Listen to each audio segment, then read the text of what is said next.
In the Royals report, Prince Harry claims that he warned Twitter CEO Jack Dorsey about a, quote, coup that was being planned on the platform ahead of the January 6th riot at the Capitol.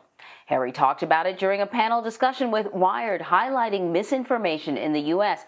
He says he emailed Dorsey about activity happening on the platform and has not heard back from him.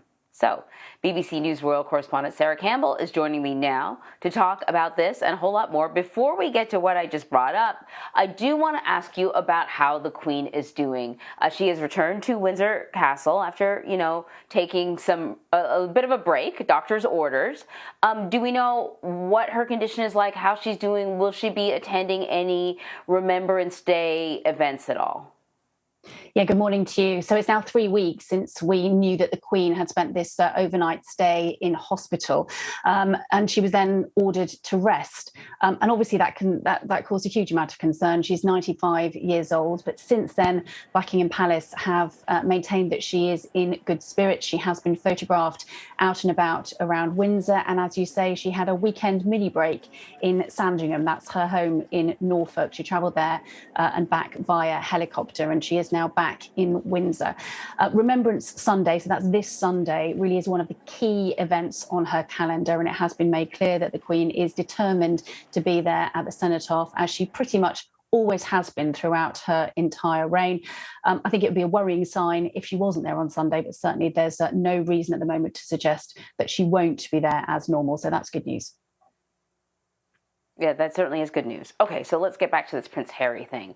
Prince Harry spoke yesterday at a panel called the Internet Lie Machine, organized by the U.S. magazine Wired.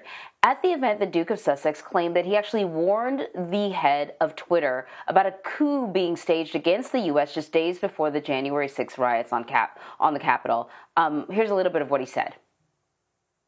Jack and I were emailing each other prior to January the 6th. Where I warned him that his platform was allowing a coup to be staged. That email was sent the day before, and then it happened, and I haven't heard from him since. That's very interesting to me. Sarah, what more can you tell us about what the Prince said at the event, and has he expressed his views on the role of social media before? Yeah, absolutely. That's a big yes to that one. Just going back to the clip about Jack Dorsey, as far as I can see, Jack Dorsey, the head of Twitter, has made no comment in response to what Prince Harry has said, but certainly worries, I think, about online hatred, about disinformation is something that's become a major priority for Harry. Perhaps not understandable rather, as he and his wife Meghan, the Duchess of Sussex, possibly one of the most talked about couples on social media, and always has been. So he has a personal interest in the subject, and indeed one of his most high-profile roles that he's taken on since he left the UK and went to live in the United States is as a commissioner for information disorder with a think tank called the Aspen Institute. So I think we can guarantee that this is a subject he's going to return to. Yes, certainly. And this brings me actually to another topic, not social media, but other media. The Associated Newspapers has launched an appeal against a ruling in which the Duchess of Sussex successfully sued the Mail on Sunday for misuse of a personal and private letter and breach of copyright. Sarah, could you remind us of the details surrounding this case and what are the grounds of the appeal?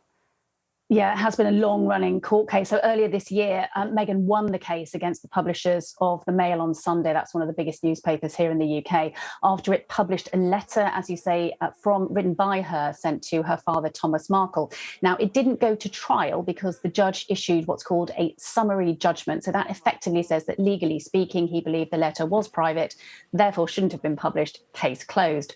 But now we're going through the appeals court process. So the Associated Newspapers are arguing their case that actually the judge was wrong, that Meghan must have suspected it might be published, and therefore she wrote it with that in mind. Now, the legal teams are in the Court of Appeal this week, putting forward their cases both for and against. The hearing finishes tomorrow, but we don't expect to hear what the three High Court judges will decide on that for some time. They'll do something called a reserved judgment. If they decide that there is grounds for an appeal, then the court case gets underway again. If they decide there isn't grounds for appeal, then it's likely that Associated Newspapers, the Mail on Sunday, will have to print a full-page apology to Meghan.